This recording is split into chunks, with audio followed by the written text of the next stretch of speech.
For our final project, I chose the movie Atanarjuat, The Fast Runner, as my piece of indigenous expressive culture. Atanarjuat, The Fast Runner, is set in the ancient past within an Inuit community in the Canadian Arctic and tells a story of a society disrupted by the curse of an evil shaman, which sows jealousy, violence, and betrayal. Atanarjuat, the film's protagonist, falls in love with Atuat, a woman who has been promised to another man, Oki, who is the son of the powerful camp's leader. Atanarjuat wins Atuat's hand through a traditional contest, but this victory fuels Oki's resentment. Driven by vengeance, Oki and his followers launch a brutal attack, murdering Atanarjuat's brother. The film's pivotal moment comes when Atanarjuat escapes the ambush barefoot, sprinting across the vast Arctic ice to save his life. After years in exile, he returns to confront Oki, not with vengeance, but with a commitment to healing. Through his actions, Atanarjuat helps break the shaman's curse and restores balance to his community by embracing the Inuit values of justice and forgiveness. The film blends myth, survival, and cultural revival, presenting an epic tale rooted in Inuit oral tradition and worldview. Here we have some background information, and we will begin with information about the director. Zacharias Canuck is Inuit by birth. He was born in 1957 in what is now Nunavut, Canada. He grew up in a traditional semi-nomadic Inuit lifestyle, living off the land with his family. His early life was shaped by Inuit oral storytelling, hunting practices, and close ties to the natural world, elements that later became central to his filmmaking. This film was produced by the first independent Inuit production company, which Canuck co-founded. The company's mission is to enable Inuit people to tell their own stories using their own language, values, and perspectives. Additional background information about the film. The film is based on a traditional Inuit oral legend that has been passed down for generations, before it was ever written down or filmed. This is the first feature-length film made entirely in the Inuktitut language. With the majority of the people associated with the making of the film, they are Inuit, working on the set, directing, or acting. This film was voted the greatest Canadian film of all time in 2015. Here we have the context for the movie. We will begin with the technical elements. Visuals. Wide, natural Arctic landscapes, snow, ice, water, and sky dominate the frame. Costumes, tools, and dwellings are traditionally and handmade, giving the movie an authentic feel. Sound.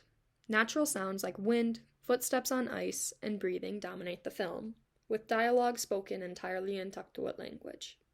There is almost no musical score, with nature acting as the soundtrack. Cinematography. Natural lighting enhances realism and evokes the physical harshness of the environment. Long takes and wide shots immerses the viewer in the landscape and creates a meditative pace. It mirrors the rhythm of traditional Inuit storytelling. Handheld camera work creates an intimate, grounded feel. This choice emphasizes the connection between the characters and their environment. Editing. The editing style is slow and methodical, allowing the viewer to absorb cultural details like clothing, food preparation, and family structures that are all central to the storytelling.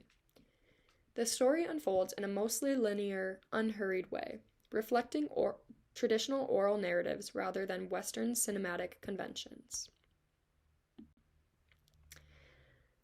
The function of the film is to preserve and share Inuit culture, correcting misrepresentations.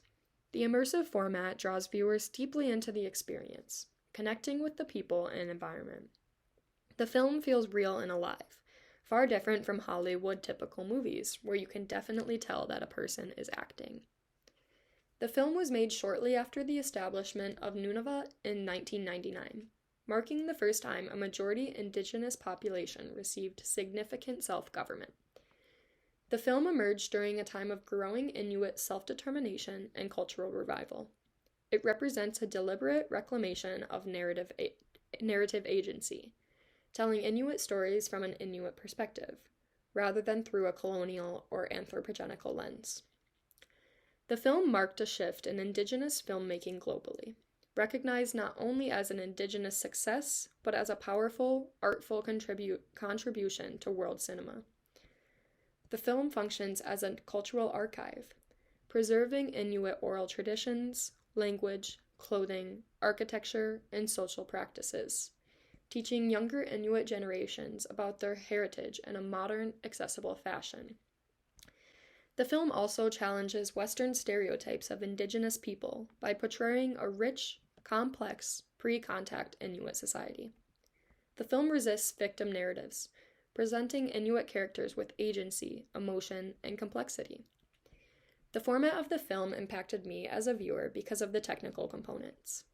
Because there is minimal soundtrack, the nature sounds provide a background noise. I feel that this artistic choice forces the viewers to feel like they themselves are in nature, setting the scene to feel immersed in the story.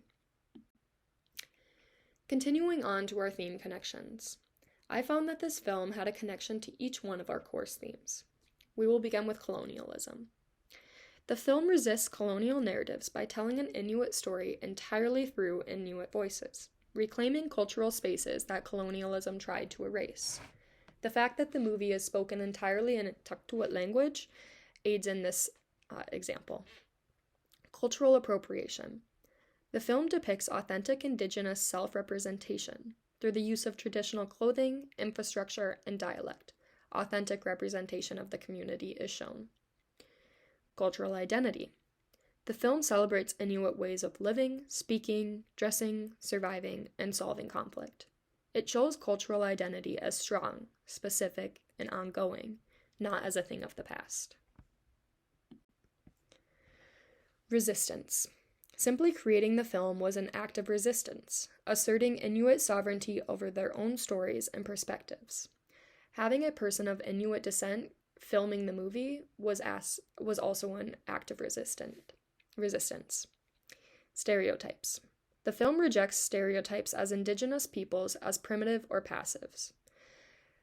Characters are complex, emotional, and moral, very different from the traditional stoic or bloodthirsty warriors that are often represented in Western movies. And finally, survivance. The story is about surviving internal and external threats while holding on to core values. Inuit culture endures and thrives, not just survives. The film aided in my understanding of the course themes because it gave me clear examples to apply to the themes. For example, the film aided in my understanding of cultural appropriation. The film left no room for it because they traditionally and accurately represented everything from the dialect to housing to clothing for the Inuit community.